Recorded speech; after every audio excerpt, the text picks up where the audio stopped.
जांदवा के एक युवक ने संविधान निर्माता को दी गालियां, SC/ST समाज का किया अपमान, कार्रवाई नहीं हुई तो चूरू में आंदोलन की चेतावनी।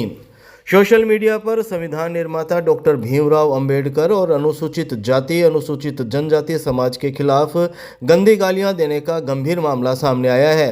आरोप है कि रतनगढ़ तहसील के जांदवा निवासी करतार सिंह ने एक रील बनाकर सोशल मीडिया पर पोस्ट की, जिसमें उसने डॉक्टर भीमराव अंबेडकर के प्रति अभद्र भाषा का प्रयोग किया तथा SC/ST समाज के लोगों को मां बहन की जाति सूचक गालियां दी। इस वीडियो के वायरल होने के बाद समाज में आक्रोश फैल गया। मामले को लेकर राजस्थान प्रदेश कांग्रेस कमेटी अनुसूचित जाति विभाग के प्रदेश सचिव एडवोकेट अशोक पंवार ने चूरू के कोतवाली थाना में परिवाद प्रस्तुत किया।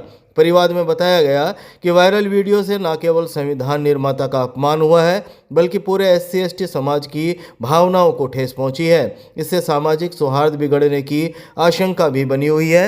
एडवोकेट अशोक पंवार ने आरोपी के खिलाफ सख्त कार्रवाई करने की मांग करते हुए कहा कि डॉक्टर भीमराव अंबेडकर करोड़ों लोगों के आदर्श और संविधान के शिल्पकार हैं। उनके खिलाफ इस तरह की आपत्तिजनक भाषा किसी भी सूरत में बर्दाश्त नहीं की जा सकती। उन्होंने स्पष्ट चेतावनी दी कि यदि पुलिस प्रशासन द्वारा समय रहते सख्त कार्रवाई नहीं की जाती है तो SC/ST समाज और कांग्रेस अनुसूचित जाति विभाग आंदोलन करने को मजबूर होगा, जिसकी पूरी जिम्मेदारी प्रशासन की होगी।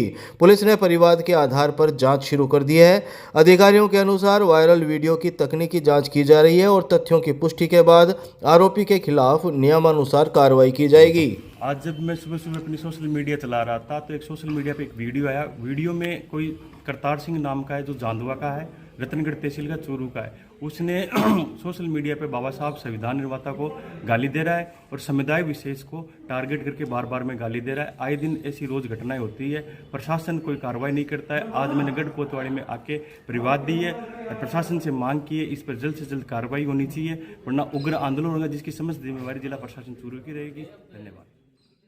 नया बस स्टैंड क्षेत्र से लोक परिवहन बसों को हटाने की मांग को लेकर कांग्रेस कार्यकर्ताओं ने जिला कलेक्टर को सौंपा ज्ञापन। चूरू की अपनी योजना स्थित कलेक्ट्रेट कार्यालय में मंगलवार को इंडियन नेशनल कांग्रेस के पदाधिकारी व कार्यकर्ताओं ने नया बस स्टैंड क्षेत्र से लोक परिवहन बसों को हटाने की मांग को लेकर जिला कलेक्टर को ज्ञापन सौंपा। ज्ञापन के माध्यम से वार्ड संख्या 15 सहित आसपास के क्षेत्रों में हो रही यातायात अव्यवस्था और आमजन की परेशानी से प्रशासन को अवगत करवाया गया। शाम 5 बजे मिली जानकारी के मुताबिक कांग्रेस कार्यकर्ताओं ने बताया कि नया बस स्टैंड चौराहे से लेकर उस्मानाबाद कॉलोनी तक सड़क किनारे प्रतिदिन 40 से अधिक लोक परिवहन बसें खड़ी कर दी जाती है। इससे वार्ड संख्या 15 सहित आसपास की कॉलोनियों में घरों तक जाम की स्थिति बनी रहती है। क्षेत्र में करीब 1000 घरों की आबादी निवास करती है, जिन्हें अस्पताल, स्कूल और अन्य आवश्यक कार्यों के लिए आवागमन में भारी कठिनाइयों का सामना करना पड़ रहा है। उन्होंने कहा कि बसों के अव्यवस्थित खड़े रहने से दुर्घटनाओं की आशंका भी बनी रहती है। उन्होंने प्रशासन से मांग की कि इन लोक परिवहन बसों को तत्काल अन्यत्र स्थानांतरित किया जाए। चेतावनी दी गई कि यदि समस्या का शीघ्र समाधान नहीं हुआ तो कांग्रेस कार्यकर्ता आंदोलन व धरना प्रदर्शन के लिए मजबूर होंगे। इस मौके पर असलम खान, आसिफ सोलंकी, आदिल खान, आरिफ रिसालदर, यासिन सहित कार्यकर्ता मौजूद रहे। आज नया बस स्टैंड के ऊपर जो लोक परिवहन बसें 40 से 50 बसें अव्यवस्थित रूप से जो खड़ी होती है, जिससे आमजन कॉलोनी के लोगों को आमजन निकलने में, हॉस्पिटल, स्कूल जाने के अंदर परेशानियों का सामना होने पे आज उनसे पूरे कॉलोनी एकत्रित जिला कलेक्टर साहब को ज्ञापन दिया है और DTO साहब से और यातायात प्रभारी से ये हमारी मांग है कि जल्द से जल्द वहां से बसें हटाई जाए, अन्यथा हमें मजबूरन बड़ा आंदोलन करना पड़ेगा। सोमासी स्टैंड के पास 2 बाइक की भिड़ंत में एक युवक घायल। चूरू के सोमासी स्टैंड के पास मंगलवार को सड़क हादसे में 19 वर्षीय युवक धनेश घायल हो गया। रिडखला का युवक धनेश सोमासी से बाइक पर अपने गांव रिडखला की ओर जा रहा था। इसी दौरान सोमासी स्टैंड के नज़दीक एक अन्य बाइक ने उसकी बाइक को टक्कर मार दी। टक्कर इतनी तेज थी कि धनेश सड़क पर गिर गया और उसे चोटें आई। हादसे के बाद आसपास मौजूद लोगों ने तुरंत मदद करते हुए घायल युवक को संभाला और 108 एम्बुलेंस को सूचना दी। सूचना मिलते ही 108 एम्बुलेंस मौके पर पहुंची और घायल धनेश को प्राथमिक सहायता देते हुए चूरू के राजकीय भर्ती अस्पताल के आपातकालीन वार्ड में भर्ती कराया। शाम 4 बजे मिली जानकारी के मुताबिक घायल युवक को इलाज के लिए आपातकालीन वार्ड में रखा गया, जहां चिकित्सकों द्वारा उसकी जांचें भी करवाई गई।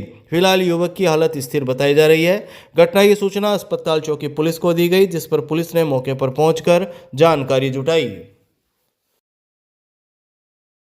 गांव ढाडर में खेत जाते वक्त ऊंट गाड़ा अनियंत्रित होने से 47 वर्षीय किसान घायल। चूरू के ढाडर गांव में मंगलवार को खेत जाते समय ऊंट गाड़ा अनियंत्रित होकर पलट जाने से 47 वर्षीय किसान चांद सिंह घायल हो गए। हादसा उस समय हुआ जब चांद सिंह रोजाना की तरह अपने खेत की ओर जा रहे थे। रास्ते में अचानक ऊंट गाड़े का संतुलन बिगड़ गया, जिससे गाड़ा पलट गया और किसान उसके नीचे दब गए। घटना के बाद आसपास के ग्रामीण मौके पर पहुंचे और घायल किसान को बाहर निकाला। सूचना मिलने पर परिजन भी तुरंत घटनास्थल पर पहुंचे। गंभीर चोटें आने के कारण घायल को तत्काल चूरू के राजकीय भर्ती अस्पताल के आपातकालीन वार्ड लाया गया। प्राथमिक उपचार के बाद उसकी हालत को देखते हुए भर्ती किया गया है। अस्पताल चौकी पुलिस को घटना की सूचना दे दी गई, जिस पर पुलिस ने मौके की जानकारी जुटाई। परिजनों ने दोपहर 3 बजे करीब बताया कि ऊंट गाड़ा अचानक अनियंत्रित होने से यह दुर्घटना हुई। ग्रामीणों ने बताया कि खेतों तक जाने वाले कच्चे रास्तों पर सावधानी की आवश्यकता है, ताकि इस प्रकार की दुर्घटनाओं से बचा जा सके। रतनगढ़ में बाईपास पर सड़क हादसा, गंभीर घायल बाइक सवार को चूरू अस्पताल लाया गया। चूरू जिले के रतनगढ़ में बाईपास पर मंगलवार को हुए सड़क हादसे में एक बाइक सवार युवक गंभीर रूप से घायल हो गया। हादसा इतना भीषण था कि मौके पर मौजूद लोगों में अफरा तफरी मच गई। घायल को गंभीर हालत में चूरू के राजकीय भर्ती अस्पताल के आपातकालीन वार्ड लाया गया। अस्पताल में चिकित्सकों ने प्राथमिक उपचार के बाद उसकी हालत को गंभीर बताते हुए हायर सेंटर रेफर कर दिया। डॉक्टरों के अनुसार युवक का सिर सहित शरीर के अन्य हिस्सों में गंभीर चोटें आई है। सूचना के बाद घायल के परिजन भी अस्पताल पहुंचे। अस्पताल में परिजनों ने दोपहर 2 बजे करीब बताया कि फतेहपुर का 30 वर्षीय गुलशन अपने पिता के लिए देसी दवाई लेने फतेहपुर से बाइक पर रतनगढ़ आया था। इसी दौरान रतनगढ़ बाईपास पर किसी अज्ञात वाहन की टक्कर से यह हादसा हो गया। परिजनों ने बताया कि रतनगढ़ पुलिस से हादसे की जानकारी मिलने के बाद वे यहां पहुंचे हैं। फिलहाल घायल युवक को हायर सेंटर रेफर किया गया और उसकी हालत गंभीर बताई जा रही है।